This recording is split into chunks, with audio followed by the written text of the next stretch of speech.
Just slowly, lightly, very light touch, 45 degrees or so, back and forth. If you ever had a situation with your wood turning where slicing with either a gouge or a chisel just didn't give you the quality surface or didn't meet your need, if you answered no, you're either lying or you haven't been turning very long.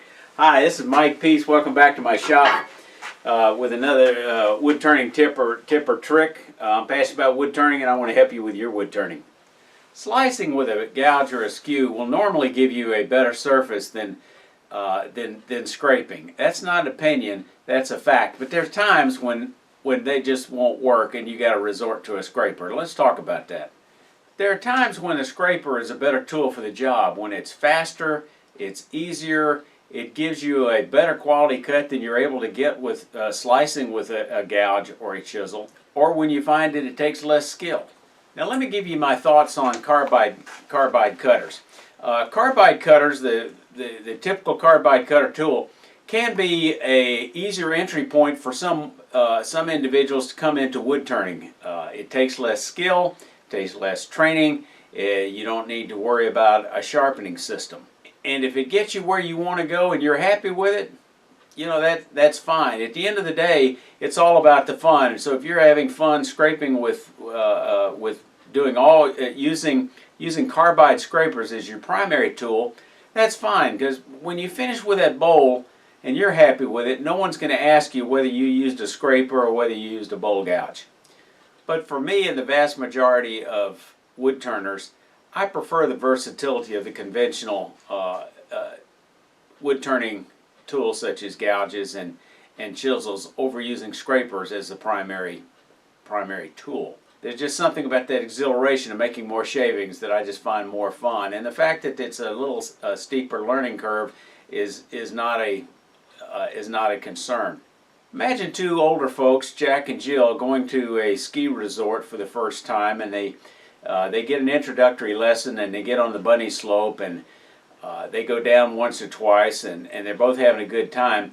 Well, Jill continues on, takes more lessons, and has a bump or a bruise or fall a couple of times on the way, but after a while she's finding herself getting on that ski lift, going much higher up the mountain and coming whizzing down and just having that exhilaration of coming down that mountain on skis.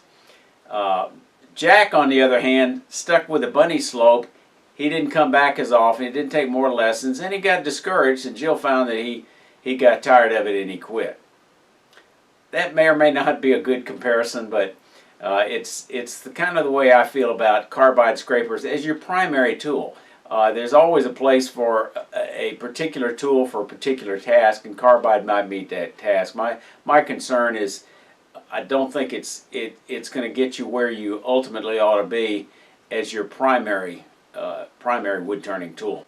Okay, let's look at some scrapers. Okay, this is some of the scrapers I have. I've got a few others. Some of them are general purpose, some of them are specialty. Some of them have been reground from a conventional shape to something a little different. This one, pretty standard shape. This one's been reground. This spear point has been reground. Box scraper, pretty traditional.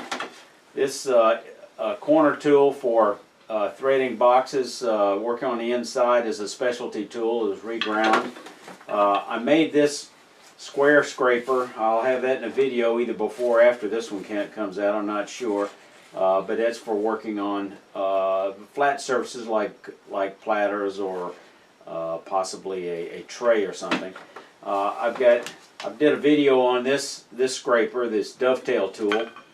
You can look that up in my shop made tools, wood turning tools video series.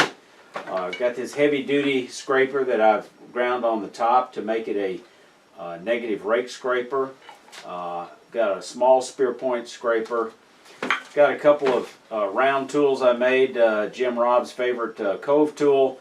I've got a pyramid tool, which I use quite a bit, which is a scraper. And in addition, I've got different hand thread chasers, and these are indeed scrapers. So we're going to be exploring this more in detail over the next few videos on scrapers. So stay tuned, and if you got any comments, you know what to do. Leave them in the comments below. Y'all stay safe and come back here.